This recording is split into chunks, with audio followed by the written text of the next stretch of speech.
Good morning. I'm Jason Stanton, Senior Pastor at First Lutheran in Onalaska, Wisconsin. It is Monday, January 4th, and I'm thinking about all the different opportunities there are in life to start again, to start over, to do over, to try again.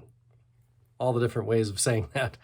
I was thinking about different examples of this when I go golfing, which is less often than I'd like.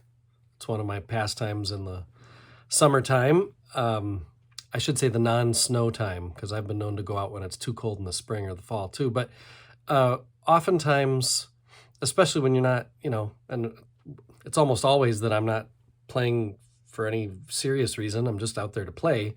And so, of course, among hackers like me, we ask each other, so mulligans? How many mulligans? A mulligan is a do-over.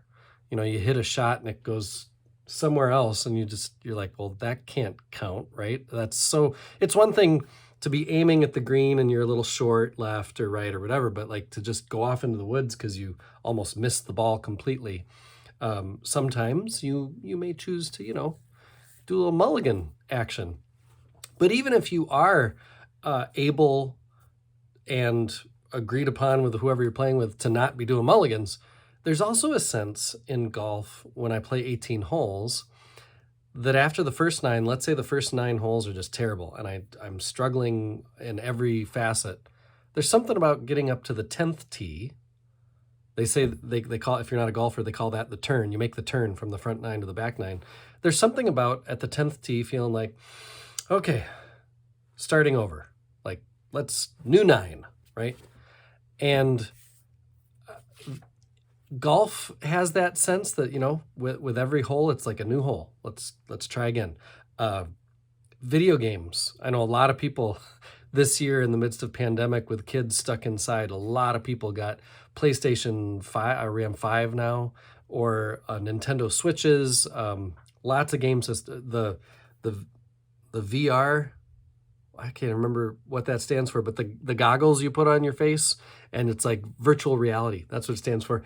And you play video games within this thing that's on your head. A lot of people bought game systems for Christmas. And one of the greatest things about video games is when you die, you get to start over if you want. Like, oh man, that was dumb. I knew that was coming and I still did the wrong thing. And so I press reset. It's fantastic. I think I've heard some kids say, oh, I didn't do well on that test. And so I get to try again. My teacher's going to let me take my test again. I don't remember that happening a lot when I was in school, but I do hear about it happening now. Sunday is really meant to be a time to take a breath, almost like that between the 9th and the 10th hole, and say, okay, whatever happened last week, here's another one coming at me. So let's try this one.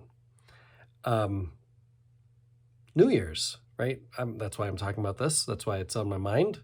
New Year's is meant to be a fresh start. I mean, really, there's not really that much of a difference between the sun coming up today and the sun coming up a week ago, but we randomly decide to change weeks and months and years too. And as a year changes to 2021, I feel again like that's a fresh start. And I think the reason we believe, maybe Christians believe in fresh starts more than most, is because we believe that God offers fresh starts, that God graces those who have done poorly in the past with an opportunity to do better in the future. And so as we flip to not just a new week, but a new year this week, as my kids go back to school, and as a lot of things feel like they're either restarting or refreshing, my question for all of us is, we have this new start, this grace given to us. What will we do with it today? What will we do with it this week? With a fresh start, what will we do this year? keep faith alive.